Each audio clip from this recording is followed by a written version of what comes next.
Hi, my name's Jen. I'm going to give you a book review on Joe Dispenza's Breaking the Habit of Being Yourself, Dr. Joe Dispenza, the Audible version, and he works in the area of quantum physics.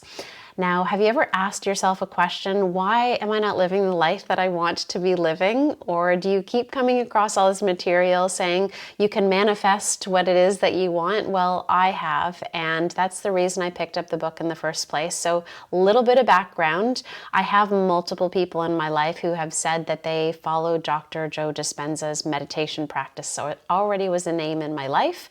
I really wanted to learn more about being able to move your ideas and your concepts into reality without it feeling very airy-fairy, and I feel like I needed some scientific background in order to get me there, which is why I picked up the book in the first place. Now, if you've never read any of his material before, you don't need to worry about it because you can just start with this book. He's got other ones that you can go back and read to find out a little bit more, but breaking the habit of being yourself is just that. It's about understanding that we are all a series of experiences in our lives, and we tend to just have habits. We come to expect our lives to be a certain way, and we behave a certain way, and we tend to experience the same emotions over and over because it comes habit. So he does explain what happens in the mind and then how it translates into the body and how we hold on to experiences and we replay them over and over unintentionally. Now, what I love about the book and about the content is that he explains to you what happened in his life, his old behaviors, how he made some changes, and gives some real concrete examples about how he's made a change, how he's taught other people and showed how other people have made a change. Now remember, all of this information is about not something airy-fairy, but rather something that is about a very strong energy, a universal energy that we all deal with. And he's trying to explain that if we can believe enough and we can start to change those emotions and those feelings in our body and truly feel what it is that we want inside and experience it almost before it happens, that's when we can start seeing real changes in our lives. So imagine if you're walking around feeling unhappy all the time and you want to feel happy.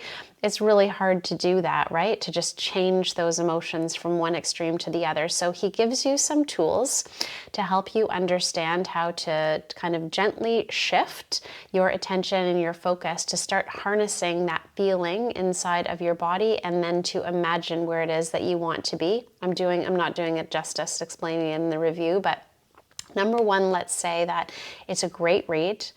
And even unintentionally, without sitting down and doing the meditations and the steps he's telling you to do, you're going to start asking yourself all these questions. Do I do this? Do I repeat this? And you're going to have all these little light bulb moments going off all the time. And you're like, oh, okay, I understand. I am naturally inclined to look at things as glass half full, or I want this to happen to me, but I don't really believe it's possible because I've never seen anybody else have it happen to them. So really cool. I do believe in a little bit of magic. I believe in miracles. I have a yoga and meditation practice already, so I have a very deep meditation practice, and I was just kind of interested in seeing, learning more information, more philosophies about how you would move those ideas, dreams, concepts, whatever you want to say, into the real world and make it a reality. I got a lot out of the book, and I think that it's a fascinating conversation to be had, and there's absolutely there's no person in the world that shouldn't find a practice where they can learn how to relax and meditate, whether that's to move towards meditation or move towards manifestation or not. It's such a healthy way to live and just a great way to keep your brain healthy, and all of this really helps to bring up your vibration, if we'll call it that, bring up your energy to make you feel more positive overall in your just wellness. So that's all I'll say for now. I really did enjoy the read, so I hope that you do too.